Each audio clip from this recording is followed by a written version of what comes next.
Abraham, our father in faith. Well, who is Abraham? Well, first of all, Abraham's name was Abram, and he lived out in the desert as a nomad. And he did not know this God that he would meet soon. And God appears to him and says, Abram, I want you to be the father of my chosen people. And I am going to change your name from Abram to Abraham.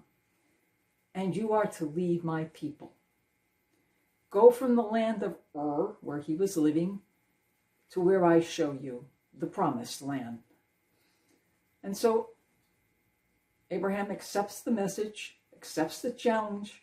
He gets up, picks up his wife and his few belongings, and they move in a direction that the God he just met was bringing them. And sometime during this journey, they were camping out in the desert, and one of the things that they were known for was their hospitality. And one day, 3 men came walking by, travelers, and Abram invited them to come in and to have lunch with him. And he says to Sarah, Sarah, go into the tent, make some lunch, and please let us be hospitable to our guests. And while she's in the tent, these 3 men say to Abraham, Abraham, you don't have any children, but next year, by the time we come back this way, you will have a son. And Sarah's in the tent.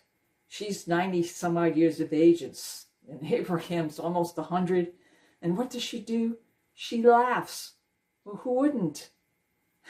In your 90s, and you're going to have a child after all these years, when you haven't been able to conceive, and now, in your old age, you're going to have a child. But Abraham turned it all over to the God that he just met and loved, and he accepted it, and they went on. And then, eventually, they have their son. And their son was named Isaac, their most precious possession. And then, a little bit later, God says to Abraham, I want you to give your son up for me. And Abraham said, but God, he's my most choice blessing. I have waited my entire life for him. But if you say so, I will do it. So he calls Isaac with him. He said, Isaac, we're going to go on a short trip. I want you to come with me, knowing that at the end he would end up slaying his son in order to sacrifice it to God. But he does it generously, and Isaac goes with him. And for a couple of days they go forward, and they go to the place where God told them he wanted the sacrifice to be made. And Isaac carries a little wood on his shoulder, and they get to the point where they're going to build the altar for sacrifice. And they lay down the wood, and they get it all ready.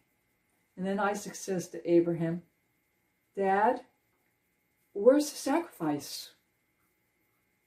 And at that moment, Abraham turned to Isaac and said, it is you. He picks him up, puts him on the fire bar, and then is about to take a knife and stab him to death before the fire overtakes him. And God says, Abraham, spare your son. Spare your son. You've passed the test. You showed me how faithful you were to me, even to give up your greatest gift, which was your son. And over in the thicket, he saw a ram caught. And he went over, took the ram, put it on the funeral pyre, and sacrificed it to God. This is a man of faith. He didn't know where he was going. He just had faith that God knew where he was going, and he followed his way. Yes, there were hard times, but there were joyful times too. But when he came and had to sacrifice his son, this was a premonition of another event that would follow many, many years later, when God sent his son to be sacrificed, all his greatest gift on the cross for you and for me. Yes, Abraham had faith. He had faith that God knew what he was doing, and all he had to do was follow. And when Jesus came, he showed us the ultimate amount of faith that one could have in his Father's love. And it's up to us to follow that love, to be like Abraham, to follow. And when he asks us to make some kind of sacrifice, regardless of what it is, to surrender it to him, because he will give us back something that will be far greater than we could ever have sacrificed. Jesus sacrificed his entire being to follow the will of his Father, to forgive me and to forgive you for your sins. So when we are asked to do a little thing, a little sacrifice for something, if you believe that the greatest gift you have is God's love for you, will you be willing to make that sacrifice?